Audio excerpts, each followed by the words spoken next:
मंजिल इंसान के हौसले आजमाती है, सपनों के पर्दे आंखों से हटाती है।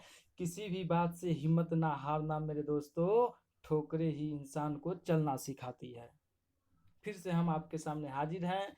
विज्ञान के पार्ट 2, कुछ सेलेक्टेड क्वेश्चन जो बोर्ड में पूछे गए हैं उनको हम लेकर आपके पास आए हैं, और आप ध्यान से सुने, कापी कलम लेकर अपने पास बैठे और कोशिश करें कि हम जितना बोल रहे हैं उसको आप अपने दिलो दिमाग में भी बैठाएं और कापी पर भी उतारें।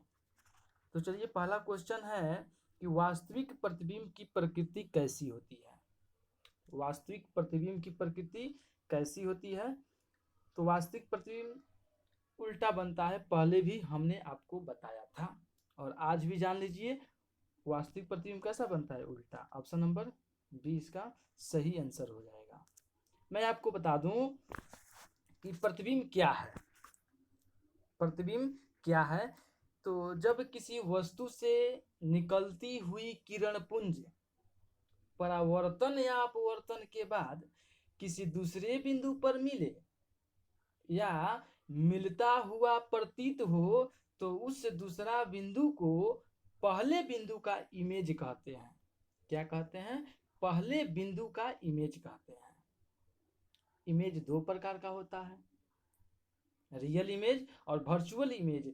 इमेज दो प्रकार का होता है, प्रतिबिंब दो प्रकार का होता है, वास्तविक इमेज यानी वास्तविक प्रतिबिंब और आभासी प्रतिबिंब। वास्तविक इमेज क्या है, वास्तविक प्रतिबिंब क्या है? तो वास्तविक प्रतिबिंब में परावर्तन या अपवर्तन के बाद जो किरणें होती है वह वास्तव में मिलती हुई प्रतीत होती है, और वास्तविक इमेज हमेशा उल्टा बनता है। कैसा बनता है? उल्टा बनता है। और वास्तविक इमेज को पर्दे पर उतारा जा सकता है।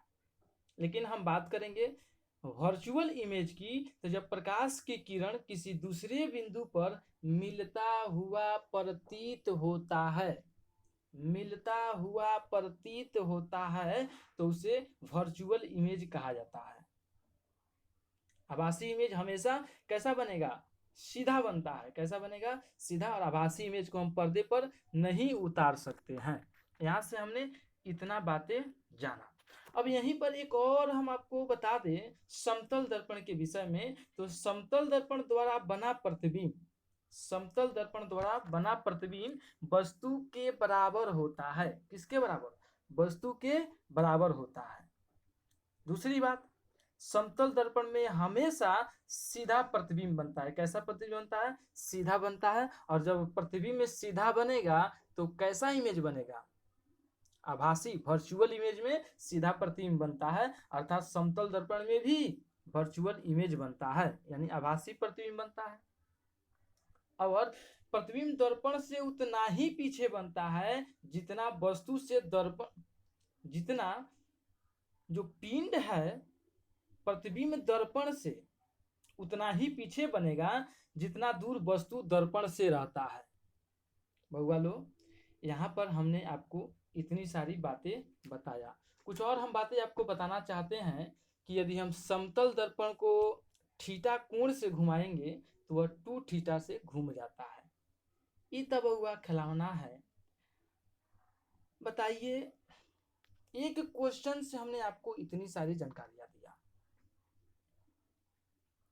कुछ और हम जानकारी देना चाहते हैं कि यदि h ऊंचाई के मनुष्य का प्रतिबिंब पूरा आपको देखना है तो इमेज का जो साइज होना चाहिए, दर्पण का जो साइज होना चाहिए, वह मनुष्य के ऊंचाई का आधा होना चाहिए। और यदि भी वेग से दर्पण की ओर आप गतिमान है तो समतल दर्पण पर वह 2v वेग से गतिशील आपको दिखाई देगा। और समतल दर्पण का आवर्धन नोट कर लीजिए, समतल दर्पण का आवर्धन m का मान हमेशा 1 होता है। और हमने कल बताया था आपको कि समतल दर्पण का फोकस जो होता है वह अनंत होता है। कैसा होता है समतल दर्पण का फोकस? समतल दर्पण का फोकस अनंत होता है। वक्रता त्रिज्या भी अनंत होता है, जबकि शक्ति का जो मान होता है वह 0 होता है। इतनी सारी आपको जानकारियां यहाँ से प्राप्त हुआ। चलिए हम क्वेश्चन नंबर 2 देखते हैं किसी माध्यम के अपवर्तनांक का मान होता है। बउआ यहाँ पर कल हमने इसके विषय में जानकारियां दिया था, अपवर्तनांक के विषय में। आज प्रश्न पूछा कि किसी माध्यम के अपवर्तनांक का मान होता है, तो कितना होता है? साइन आई बटा साइन आर किसी माध्यम के अपवर्तनांक को बताते हैं। किसको बताते हैं? अपवर्तनांक को। साइन आई बटा साइन आर, साइन आई बटा साइन आर, साइन आई बटा साइन आर। यह जो अपवर्तनांक है, अब हम इस पर कुछ प्रकाश आपको डालते हैं, और इसको बताने से पहले हम आएंगे लॉ ऑफ रिफ्लेक्शन पर, अपवर्तन के नियम पर। किसके नियम पर? अपवर्तन के नियम पर। तो बउआ ए घड़ी मियाज तहनी के कुछ गड़बड़ाइए गइल बा घर पर बैठत बैठत, तब मन के शांत कर लो और ध्यान दीजिए लॉ ऑफ रिफ्लेक्शन। तो लॉ ऑफ रिफ्लेक्शन कहता है कि जब प्रकाश की रे एक माध्यम से दूसरे माध्यम में जाती है तो अपने मार्ग से विचलित हो जाती है। तो यहाँ पर पॉइंट नोट कीजिएगा।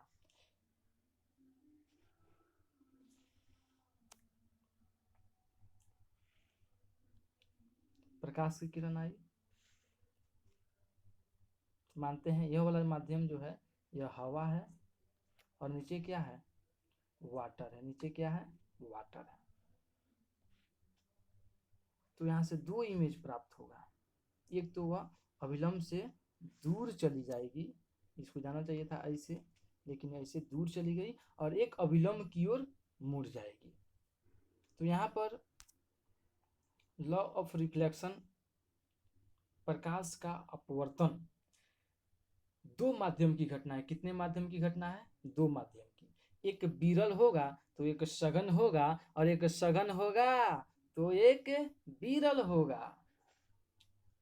इसके भी दो नियम है। पहला नियम है आपतित किरण, अपवर्तित किरण एवं आपतन बिंदु पर डाला गया अभिलंब तीनों एक ही तल में होते हैं।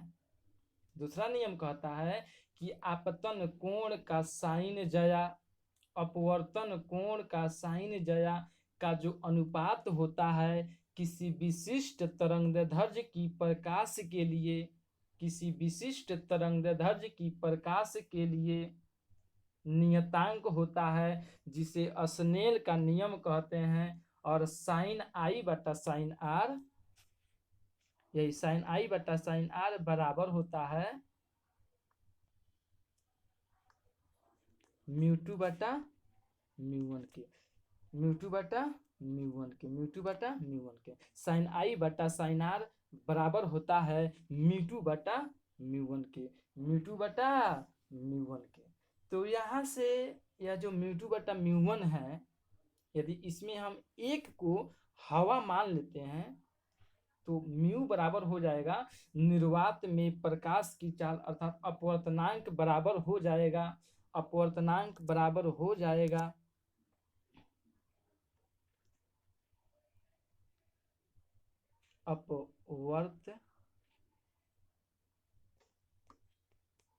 अपवर्तनांक बराबर हो जाएगा निर्वात में प्रकाश की चाल बटा माध्यम में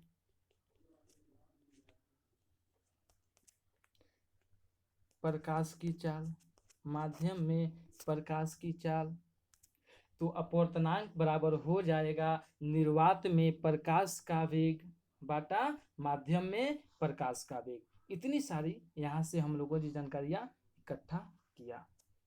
और हम अगला क्वेश्चन देखते हैं। स्पेक्ट्रम प्राप्त करने के लिए किसका उपयोग किया जाता है? स्पेक्ट्रम प्राप्त करने के लिए किसका उपयोग किया जाता है? तो बउआ सब लोग जानता है कि स्पेक्ट्रम प्राप्त करने के लिए प्रिज्म का प्रयोग किया जाता है। किसका प्रयोग किया जाता है? प्रिज्म का। किसका? प्रिज्म का। स्पेक्ट्रम प्राप्त करने के लिए प्रिज्म का प्रयोग किया जाता है। प्रिज्म क्या है? तो 5 फलकों से घिरा हुआ एक क्षेत्र होता है। अब देखिए यहाँ पर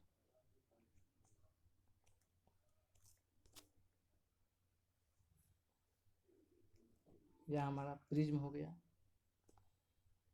यहाँ से हमने प्रकाश के किरण को गुजारा।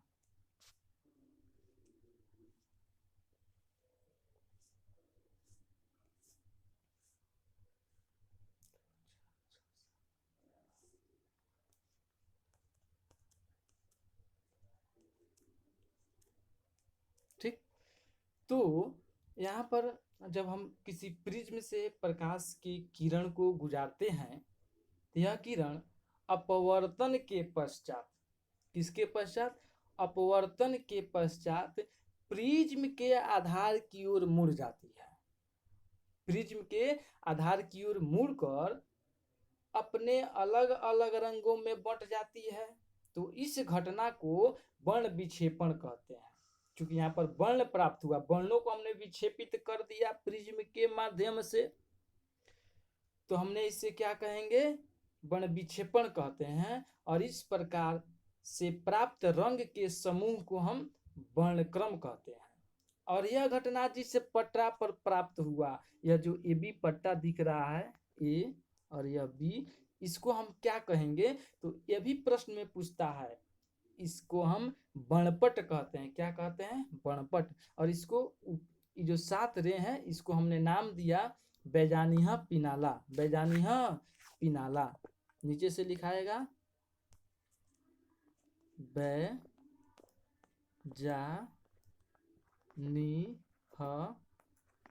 पिनाला, बैजानिहा पिनाला, बैजानिहा पिनाला। तो हमने क्या देखा?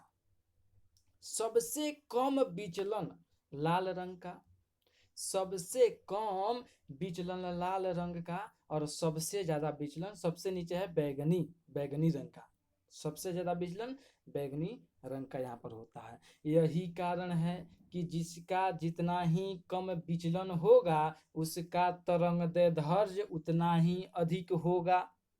तो लाल रंग का विचलन सबसे कम हुआ, लाल रंग का तरंगदैर्ध्य सबसे अधिक होगा। जबकि बैगनी रंग का विचलन सबसे कम हुआ, सबसे अधिक, नॉट सॉरी, बैगनी रंग का विचलन सबसे अधिक हुआ। अतः बैगनी रंग का जो तरंगदैर्ध्य होगा बउआ, सबसे कम होगा। क्योंकि प्रकाश की चाल बराबर होता है, क्या होता है? बराबर तरंगदैर्ध्य गुना आवृत्ति, तरंगदैर्ध्य गुना आवृत्ति। तो लाल रंग का यहाँ पर हमने देखा तरंगदैर्ध्य सबसे अधिक हुआ, तो लाल रंग का फ्रीक्वेंसी सबसे कम होगा। लाल रंग का फ्रीक्वेंसी क्या होगा? सबसे कम होगा। जबकि हम बैगनी रंग की बात करेंगे, तो बैगनी रंग का विचलन यहाँ पर सबसे अधिक हुआ, बैगनी रंग का विचलन सबसे अधिक हुआ। अतः बैगनी रंग का जो तरंगदैर्ध्य है वह सबसे कम है, और तरंगदैर्ध्य यहाँ पर कम है। तरंगदैर्ध्य यहाँ पर क्या है? कम है, अर्थात इसका आवृत्ति ज्यादा है, आवृत्ति ज्यादा है। अब देखिए, हम नेक्स्ट प्रश्न करते हैं। नेक्स्ट प्रश्न है कि किसी चालक का प्रतिरोध निर्भर करता है, किसी चालक का प्रतिरोध निर्भर करता है। क्वेश्चन नंबर 4 है, क्वेश्चन नंबर 4, किसी चालक का प्रतिरोध निर्भर करता है। तो चालक के लंबाइयों पर निर्भर करता है बउआ, चालक के लंबाइयों पर निर्भर करता है, चालक के अनुप्रस्थ काट के क्षेत्रफल पर भी निर्भर करता है, और बउआ चालक के प्रकृति पर भी, और उपयुक्त सभी इसमें हो जाएगा। तो हम कुछ और जानने का प्रयास करते हैं यहाँ से।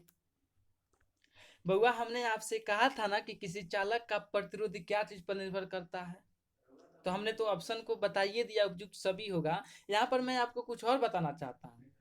आखिर प्रतिरोध का नियम क्या है? प्रतिरोध का नियम क्या है? तो यदि तापमान नियत रहे, कथी बउआ? तापमान नियत रहे, तो किसी चालक का प्रतिरोध उसके लंबाई के समानुपाती होता है। किसके समानुपाती होता है? लंबाई के समानुपाती होता है, अर्थात आर समानुपाती होता है एल के। फिर दूसरा देखिए, अनुप्रस्थ काट के क्षेत्रफल के व्युत्क्रमानुपाती होता है। आर व्युत्क्रमपाती होता है अनुप्रस्थ काट के क्षेत्रफल के। तो यहाँ से हम क्या सीखते हैं, यहाँ से हम यह सीखते हैं कि यह जो आर है यह समानुपाती है एल के बटा एरिया के। अब यहाँ से हम समानुपाती का चिन्ह हटाएंगे, समानुपाती का चिन्ह हटाएंगे तो समानुपाती का चिन्ह हटाने पर आर इक्वल हो जाएगा रोवेल बाई एरिया के। किसके? रोवेल बाई एरिया के। यहाँ पर रो क्या है, तो रो एक नियतांक है। यह रो है, क्या है, इसे रो कहते हैं। रो एक नियतांक है। रो क्या है? एक नियतांक है जिसे विशिष्ट प्रतिरोध कहते हैं। क्या कहते हैं? विशिष्ट प्रतिरोध कहते हैं। और यहाँ से हम इसका मात्रक यदि निकालेंगे तो देखिए हमने देखा रो बराबर हो जाएगा आर बाई एरिया बटा लंबाई, और ऊपर डबल लंबाई, लंबाई गुना लंबाई एरिया होगा तो एगो लंबाई से एगो लंबाई खत्म हो जाएगा, ऊपर बचेगा एगो लंबाई। और यहाँ पर आर है जिसका मात्रक क्या होता है? ओम होता है, और एक का मीटर हो जाएगा। तो ओम मीटर, रो का मात्रक क्या आया? ओम मीटर। ओम मीटर यहाँ पर उसका मात्रक आ गया। तो यहाँ पर हम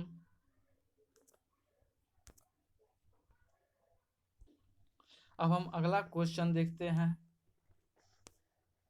अगला क्वेश्चन है कि दीर्घ दृष्टि दोष का उपचार किस लेंस द्वारा होता है? बउआ कौन सा दोष है? तो दूर दृष्टि दोष है। आ दूर दृष्टि दोष है तो दूर के वस्तु हमें दिखाई दी आ निकट के बउआ वस्तु ना दिखाई दी। आ दू है, यहाँ पर दीर्घ है तो इसको देखिए, दूर दृष्टि दोष कहिए या दीर्घ कहिए, तो दू को जब तोड़िएगा तो ये होता है क्या चीज? द प्लस उ, और उ मतलब उत्तल, उ मतलब उत्तल, उ मतलब उत्तल। तो दूर दृष्टि दोष में बउआ उत्तल लेंस का प्रयोग किया जाता है। जब दूर में उत्तल आइए गया तो बच गया बउआ निकट, और निकट दृष्टि दोष में अवतल लेंस का प्रयोग होगा। किस लेंस का? अवतल लेंस का, अवतल लेंस का। यहाँ से हम और प्रश्न निकालते हैं। जब बउआ बुढ़ारी समय आता है तो बुढ़ारी समय में बउआ प्रेस बायोपिया रोग हो जाता है। वृद्धावस्था में प्रेस बायोपिया रोग हो जाता है, जिसमें आंख की जो सिलियरी मांसपेशियां होती है वह कमजोर हो जाती है।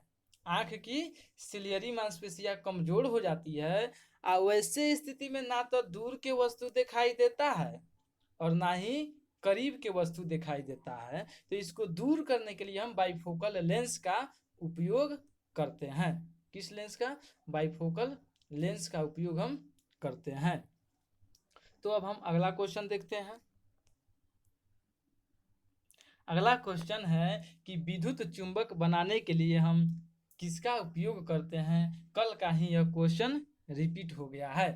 कल का ही यह क्वेश्चन क्या हुआ है? रिपीट हुआ है। तो कल हमने आपको बताया था कि विद्युत चुंबक बनाने में नरम लोहा का प्रयोग होता है। किसका प्रयोग होता है? नरम लोहा का प्रयोग होता है। और हमने अभी तक 6 क्वेश्चन देखा है। इसके बाद अगले क्वेश्चन को हम नेक्स्ट वीडियो में देखेंगे। इतना आपने देखा, इसके लिए आपको हम तहे दिल से धन्यवाद देते हैं, और आपसे विनती करते हैं, विनम्र निवेदन करते हैं कि मेरे इस वीडियो को आप लाइक करें, शेयर करें और सब्सक्राइबर को बढ़ाएं, ताकि मैं इस तरह की वीडियो को आपके पास लेकर आऊं।